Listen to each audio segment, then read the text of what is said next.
Good morning. मैं doctor राजकुमार से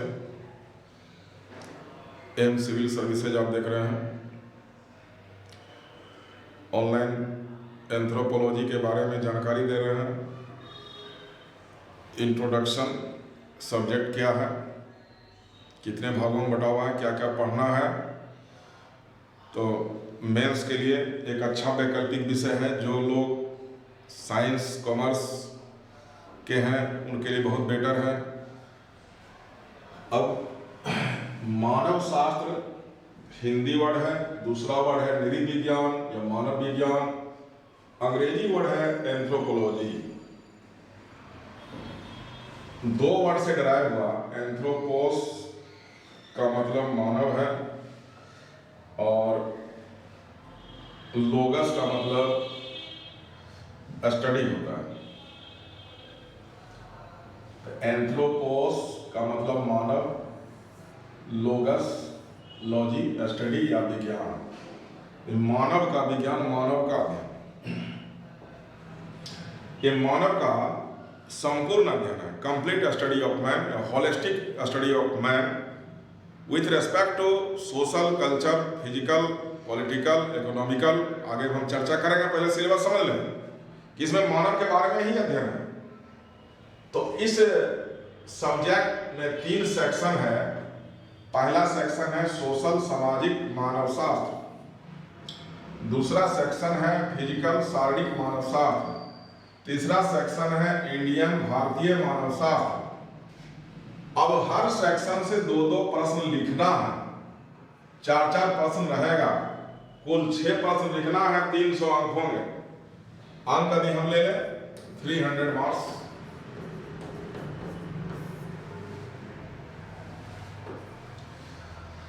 अब सोशल पार्ट में क्या पढ़ना है इसको देखें।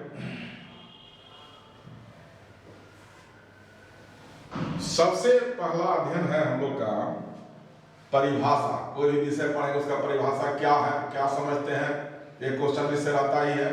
और उस परिभाषा के साथ साथ इस विषय का क्षेत्र क्या है, यह अध्ययन क्षेत्र इसका क्या है, और अन्य विज्ञान यानी विषय से क्या संबंध है। जैसे इतिहास से क्या संबंध है, समाजशास्त्र से क्या संबंध है, मनोविज्ञान से क्या संबंध है, जीव विज्ञान से क्या संबंध है। तो inter relationship between other subject and anthropology. तो अदर सब्जेक्ट में social science and natural science, 2 science को हम लोग लेंगे, जिसमें हम लोग लेंगे बायोलॉजी को लेंगे, फिजिक्स केमिस्ट्री भी हल्का इससे संबंधित है, जियोलॉजी संबंधित है, जिसको हम प्राकृतिक विज्ञान कहते हैं। दूसरी तरफ सामाजिक विज्ञान है। सामाजिक विज्ञान में sociology, economics, history, polity, economics जो भी है ये सब आ गया।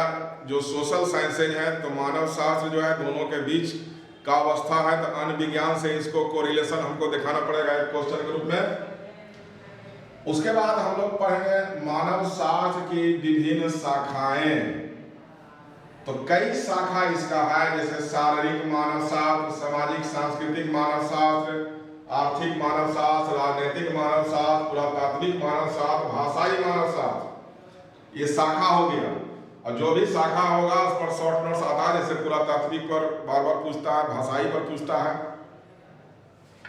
अब ये डिफिनेशन ऑफ ब्रांच का टॉपिक होने के बाद जो सोशल टॉपिक शुरू होता है, सबसे पहले विवाह। तो विवाह का परिभाषा देखेंगे, प्रकार देखेंगे, जीवन साथी चुनने के तरीके देखेंगे, आधुनिक रूप में विवाह का बदलता स्वरूप देखेंगे। उसी प्रकार परिवार एक टॉपिक है। परिवार का परिभाषा, प्रकार, कार्य, आधुनिक रूप में बदलता परिवेश, नातेदारी में टर्मिनोलॉजी आवेगा, उस टर्मिनोलॉजी को देखेंगे। वंश, गोत्र, कुल, अर्धांश, जनजाति, ये सब टर्मिनोलॉजी है। धर्म एक अच्छा टॉपिक है। धर्म का परिभाषा, धर्म के उत्पत्ति के सिद्धांत, विभिन्न सिद्धांत दिए गए हैं, उस सिद्धांत को देखेंगे। आखिरी टॉपिक है जादू। जादू पढ़ने के बाद धर्म जादू में अंतर, जादू विज्ञान में अंतर, इसको एनालिसिस करेंगे। मोटा मोटी ये सोशल टॉपिक्स है। 4 प्रश्नों का इस सेक्टर से 2 आंसर देना है। सेकेंड सेक्शन है फिजिकल एंथ्रोपोलॉजी, शारीरिक मानवशास्त्र। उसमें जो पहला टॉपिक है मानव की उत्पत्ति एवं विकास, कि मानव इस पृथ्वी पर आया, कब आया, कैसे आया, कहाँ आया, इस क्वेश्चन का जवाब चाहिए। तो लोकेशन देंगे हम, एरा देंगे, किस एरा में डेवलप हुआ मानव, और हाउ कैसे, तो पशु जगत से ये मानव में कैसे परिवर्तन हुआ, उसके शरीर का चेंजिंग कैसे कैसे हुआ, उस चीज को देखा जाएगा। उद्विकास के सिद्धांत, उद्विकास से क्या समझते हैं ये जानकारी लेंगे, और इस संदर्भ में कुछ विद्वान सिद्धांत दिए हैं। सबसे पहला मत देने वाला लेमार्क था, तो लेमार्क का सिद्धांत, डार्विन का सिद्धांत, और मॉडर्न को जोड़ देंगे, लेमार्क डार्विन का जो पॉजिटिव है सबको जोड़ेंगे, तब बन जाएगा संश्लेषणात्मक सिद्धांत, सिंथेटिक थ्योरी। तो 3 थ्योरी हमको उद्विकास में पढ़ना है। उसके बाद फॉसिल हिस्ट्री देखना है, जिसमें ड्रायोपैथेकस, ऑस्ट्रेलोपैथेकस, रामापैथेकस, सिबापैथेकस, निएंडरथल, होमो इरेक्टस, क्रो-मैग्नन, ग्रिमाल्डी, चांसलेट, ये सब मानव का सीरीज है। उसके बारे में थोड़ा थोड़ा जानकारी लेंगे। शॉर्ट नोट्स होता है, लंबा क्वेश्चन नहीं बनता है। अनुवांशिकी से क्या समझते हैं, इसकी शाखा, और मेंडल का जो नियम है अनुवांशिकी में काफी चर्चित है, तो मेंडल का नियम देखेंगे, मोनोहाइब्रिड डायहाइब्रिड क्रॉस देखेंगे, मेंडल का उपयोगिता देखेंगे। इसके अलावा प्रजाति एक टॉपिक है, रेस अंग्रेजी वर्ड होता है, प्रजाति का परिभाषा देखेंगे, प्रजाति का वर्गीकरण देखेंगे, भारत में प्रजाति का वर्गीकरण, भारत में प्रजाति का डिस्ट्रीब्यूशन यानी वितरण, कौन जनजाति किस प्रजाति से बिलोंग करता है। तो वर्गीकरण में 3 वैज्ञानिक जो है काफी रोल किए हैं, गुहा, रिजले, हट्टन, हेडन इत्यादि। रिजले गुहा करके अल्टरनेट पूछता है। ये हमारा फिजिकल एंथ्रोपोलॉजी का काम खत्म हो गया। 4 क्वेश्चन होगा, 2 लिखना है। तीसरा डाउन में जाएंगे हम लोग इंडियन एंथ्रोपोलॉजी, जिसका शुरुआत होता है पाषाण काल से। तो पाषाण काल को 3 भाग में बांट दिया गया, पूरा पाषाण, मध्य पाषाण, नव पाषाण। शॉर्ट नोट्स होगा, स्थल के बारे में जानकारी लेंगे, उसके कल्चर के बारे में जानकारी लेंगे। उसके बाद टॉपिक बढ़ेगा हड़प्पा। तो जैसे आप हिस्ट्री में पढ़ते हैं उसी के समान पढ़ेंगे, लेकिन यहाँ पर कल्चर पर ज्यादा जोर देंगे कि हड़प्पन सिविलाइजेशन का जो कल्चर था उसमें क्या क्या खासियत था। अब वैदिक में टर्मिनोलॉजी आएगा, आश्रम, पुरुषार्थ, वर्ण, जाति, ये सब टर्म के बारे में जानना है। संस्कृतिकरण, पश्चिमीकरण, लघु परंपरा, बृहद परंपरा, पवित्र संकुल, कुछ टर्म इसमें और बच गया है, ये पढ़ना है। इसके बाद एक टॉपिक्स आ जाएगा जनजाति, ट्राइब्स। ट्राइब्स के बारे में सारा टॉपिक इसमें होगा। जनजाति की समस्या, उसका समाधान, सरकार के द्वारा प्रयास, उसके समस्या के समाधान में क्या किए जा रहे हैं, इसी में हम लोग देख लेंगे कि बिहार सरकार के प्रयास किए जा रहे हैं। संवैधानिक प्रावधान जो आर्टिकल संविधान में दिया गया है जनजाति के संदर्भ में, उसको हम देखेंगे कौन कौन सा आर्टिकल है। जैसे मान लीजिए 15, 16, 17, 19, 24, तो सब आर्टिकल को एक जगह कर देंगे। 16 से 18 आर्टिकल है लगभग जो जनजाति से संबंधित रखता है। जनजातीय प्रशासन एक टॉपिक है, ट्राइबल एडमिनिस्ट्रेशन। तो अंग्रेज के द्वारा ही जनजातीय क्षेत्र में एक अलग प्रशासन का व्यवस्था किया गया, और भारत में संविधान बनने के बाद 5वीं और 6ठी अनुसूची लाया गया, जिसमें जनजातियों के लिए अलग प्रशासन का व्यवस्था किया गया। इस जनजातीय प्रशासन में हमको 5वीं और 6ठी अनुसूची पढ़ना है। अस्पृश्यता, अनटचेबिलिटी, छुआछूत कर ले, उसके बारे में थोड़ा सा हिस्टोरिकल बैकग्राउंड से जानकारी लेना है, और वर्तमान तक देखना है क्या स्थिति है। एक टॉपिक और है भारत की एकता और अखंडता। 1-2 टॉपिक्स और इसमें बच गया है। तो एक आर्टिकल होगा, भारत विविधता का देश होने के बाद भी इसमें एकता अखंडता बना हुआ है। 4 क्वेश्चन होगा, 2 लिखना है। कुल मिलाकर 6 क्वेश्चन लिखना है, 12 क्वेश्चन होगा। मैं आपको 20 क्वेश्चन गेस करूंगा, 100% गारंटी होगा लड़ने का, विश्वास दिलाता हूं। लेकिन हम लोग सिलेबस पढ़ लेंगे, 3 भाग में बटा हुआ है। ये कोई एक सब्जेक्ट नहीं है, मिक्सचर ऑफ सब्जेक्ट है, इसलिए हम उस तरह से देखें। एक अच्छा पेपर है सिविल सेवा के लिए, सिस्टमैटिक ढंग से पढ़ेंगे, अच्छे नंबर आते हैं। 65, 70, 72, 74% तक नंबर इसमें आ जाता है। तो अब हम देखते हैं कि मानव शास्त्र का सिलेबस हम लोग देख लिए। परिभाषा देखेंगे कि मानव शास्त्र क्या है? तो एंथ्रोपोस माने मानव, लोगस माने स्टडी, यानी स्टडी ऑफ मैन, तो कंप्लीट स्टडी ऑफ मैन या होलिस्टिक स्टडी ऑफ मैन। तो किस संदर्भ में? तो उस मनुष्य का शारीरिक अध्ययन, मनुष्य का सामाजिक सांस्कृतिक अध्ययन, मनुष्य का राजनीतिक अध्ययन, मनुष्य का आर्थिक अध्ययन।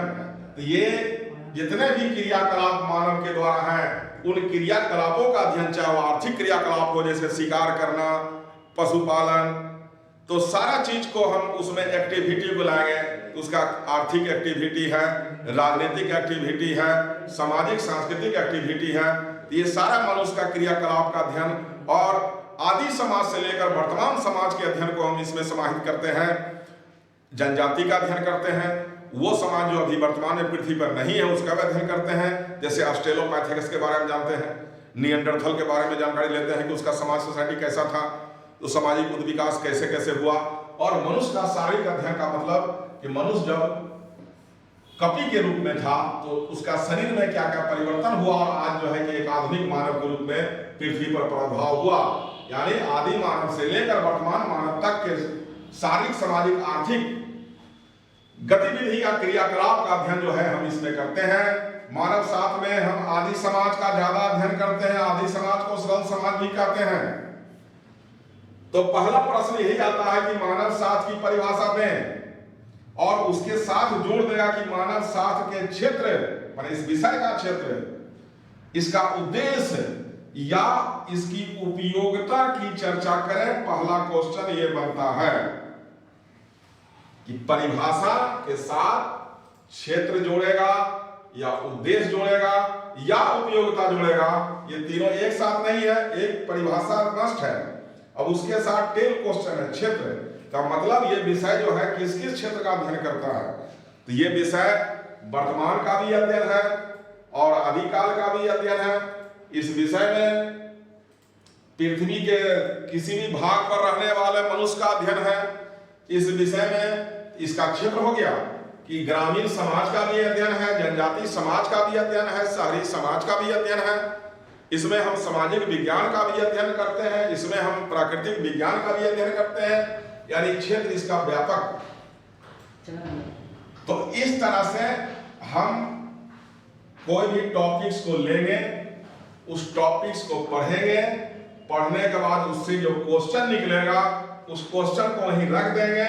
आप लोग उस क्वेश्चन को राइट डाउन कीजिएगा और उस क्वेश्चन को दिखाने का प्रयास कीजिएगा, चाहे ऑनलाइन या ऑफलाइन सुविधा आपको दिया जाएगा।